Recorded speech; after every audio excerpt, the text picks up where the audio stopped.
facial injuries, as well as my leg was broken in 2 spots.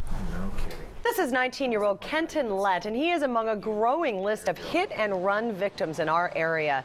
That crime is rising to alarming levels, in fact, in the Portland metro area, and we wanted to know why and what can be done to keep you safe out there. Welcome, everyone, to KOIN 6 News at 5. I'm Kelly Day. And I'm Jeff Gianola. From the deaths of 2 little girls in Forest Grove to a local bike rider hit, then saved by a TriMet bus driver, hit-and-run investigations are overwhelming local police. And tonight we ask, would changing the law make drivers think twice?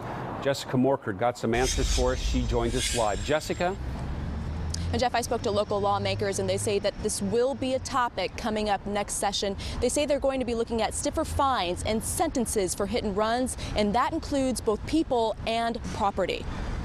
I don't think this kind of thing is normal. Kenton Lett says the driver that hit him in southeast Portland last week stopped for a moment, but then took off, leaving the 19-year-old who has cerebral palsy with a broken jaw and leg. Some guy's pretty messed up.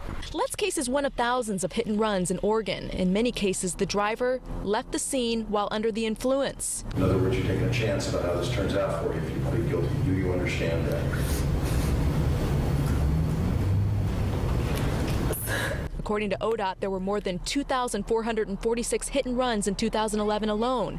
And I found out some of those drivers may not have had incentive to stop, and Oregon law may play a part. Is there more incentive for a driver who's been drinking to leave the scene of the crime and wait 24 hours later as opposed to staying there and facing the consequences? Under Oregon law right now, the penalty for hit and run is less than that for a driving under the influence. So if you have a drunk driver, for example, who runs over and causes some property damage, they're supposed to stay put. But if they flee the scene, there's actually an incentive for them to take their chance, leave the scene, hope the alcohol dissipates out of their system rather than stay and get caught. Retired Detective Bruce McCain says when it comes to hit and runs involving property damage, drivers may not have an incentive to stop.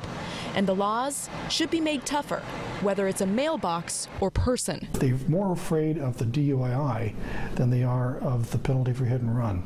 If the police find him, he's going to get more trouble than if he just confesses. So it is a felony if you hit someone and leave the scene, and according to McCain, it is a much stiffer fine if you leave and have been drinking than if you just stayed in the first place.